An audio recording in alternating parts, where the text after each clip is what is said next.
Hi everybody, I'd like to welcome you to this week's segment of Cannibal Kitchen, your one-stop shop for horror and cooking. And as usual, I'm your host, Shannon Marullo. And this week what we have to cook for you is an awesome and gruesome recipe. Don't you worry, it's not too gruesome, because at the end of the day, we still want to eat it.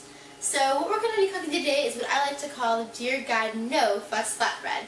Now obviously by that name you can tell that I probably got my inspiration for this awesome recipe from the film Dear God No, which I did because it's a very inspiring film to watch for, you know, morals and ideas and foods and everything. But regardless, if you haven't seen the movie, I suggest you give it a whirl. It's a great throwback at the grindhouse exploitation era of filming, and a very, very well executed film at that. If you don't know anything about it, I mean, there's bikers clubs, there's blood, there's mayhem, there's boobs, there's like 31 pairs, which I don't know if that's even possible because that's not even an even number. And if that doesn't do it for you, even beyond the film, the director and, you know, the behind-the-scenes crew, they had this whole thing set up where they took one of the lead actresses. She was abiding and auctioned off her panties and everything online. So if you're, you know, somebody who likes panties, you might like this film. I don't know who would really buy used panties off the internet or anything like that. But anyways, let's get on to cooking this awesome recipe that we have here. It's simple, it's easy, it's great as an appetizer for a party, or if you want to eat it all yourself. I don't discriminate because food is good. So what you want to start off first is a lovely, awesome, large, sweet onion. And what you're going to do is you're going to chop this whole bad boy down because we're going to saute it up, we're going to caramelize it, and we're going to make it sweet, tasty, and just the nectar of all food. So start chopping.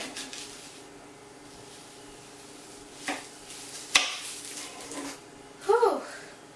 Sweat. And this is the magic of, you know, filming here, that I can go ahead and put you guys on pause here and hop on over and get this all taken care of. You know, this is what we call the commercial break. Because I'm sure you don't want to sit here and see me chop a whole onion down, so now that we have all of our onions diced up, we're going to get that caramelized goodness already set and going.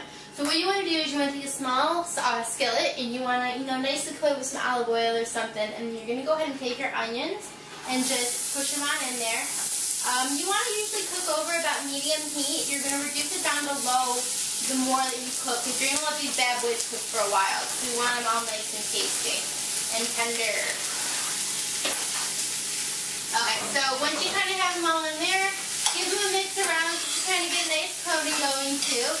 And then that's pretty much it for now. What you're going to do is pop a lid on it, and you're going to want to let these cook for about 45 minutes. Yeah, I know it's a long time, but they're really low maintenance. You don't have to do much to them, except for just give them a little stir every once in a while.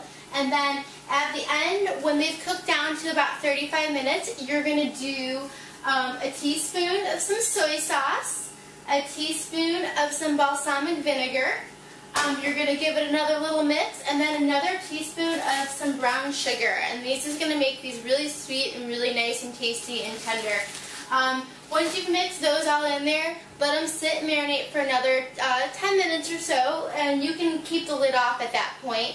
And then those are going to be good to go. So on to the rest of the cooking, because you can leave those alone now. Well, now that we have our onions all cooking, let's get on with the show with the rest of this recipe, which is really rather easy. There's not too much more that goes to it. One of the ingredients you're going to need is 4 ounces of goat cheese. You want it soft so it is spreadable. You can pop in the microwave and nuke it for about 30 seconds, and that'll kind of help it make it more manageable. The next thing you're going to need is some nice pizza dough, which you can get some at your local market, grocery store, pizza shop. A lot of times they're looking to get rid of their scraps, so you can get a nice ball of it for a good $1.60 or something like that. And it's totally homemade, totally awesome, and it's going to save you some time in the kitchen. I like to put mine out on a greased baking dish versus a pizza stone. I feel like I like my flatbread a little bit more on the thin side, oval, or, you know, rectangular or whatever. So you're going to go ahead and do that all nice and fancy. If you're having a hard time working with it because it's sticking to you, just flour your hands down. And then once this is all set up, go ahead and pop it in the oven. You want to cook it along, you know, the lines of what the manufacturer says, but usually it's about 400 degrees Fahrenheit for 10 to 15 minutes, or until, you know, golden brown. Just kind of watch it. If you like a little grill taste to it, feel free to pop it in a grill pan afterwards and, you know, do it for about 30 seconds to a minute. just to kind of get some lines going on it. Once your pizza dough is all taken care of, your next step is going to be your baby arugula, which looks like little leaves, like something as a child you would never eat, but is actually quite tasty when done properly. So what you're going to do is take about like 2 cups of the baby arugula and go ahead and break it up and place it into a small bowl. And then you're also going to squeeze half a lemon into it. You want to make sure that all the pits are removed, that way we don't crack any of our party guest teeth, because that's kind of a bummer. And then go ahead and do 3 tablespoons of olive oil into the mix. And then just a pinch of salt and pepper to give it a little bit more taste to it. And then you're going to go ahead and mix that all together, and then go ahead and set it aside.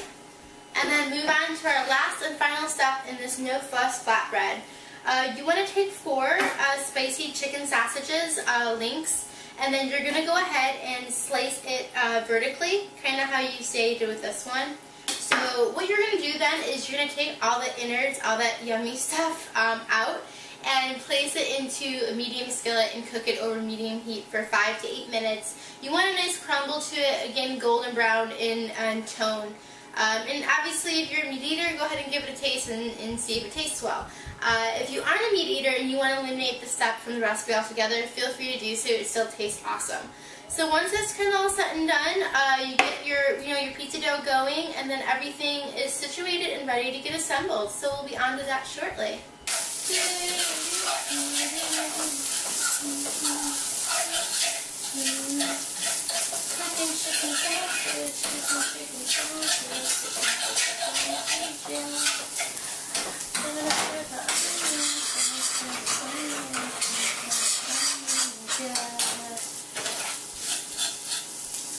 Oh, wait, I didn't know you were here. Apologize for my Christmas song dance.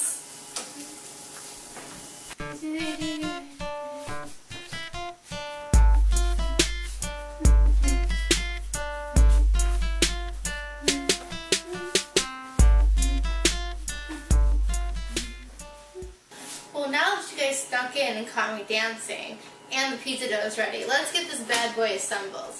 So what you want to do first is you want to take some of that goat cheese, and you're going to just plop it down and spread it all around.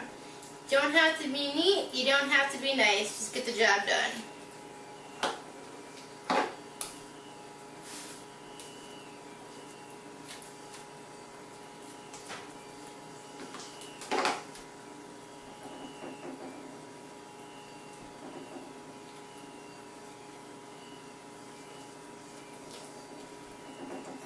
Once you have all that down in all the nooks and crannies, what you want to do is you're going to take up some of these nice caramelized onions and then do a nice layer of that over the top.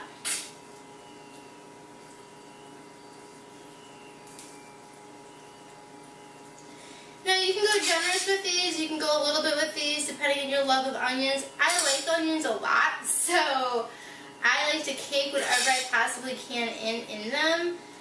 I apologize to anyone who has to make out with me. Once that's done, you're going to go ahead and pour your spicy chicken sausage all over the top of that. Spread it around.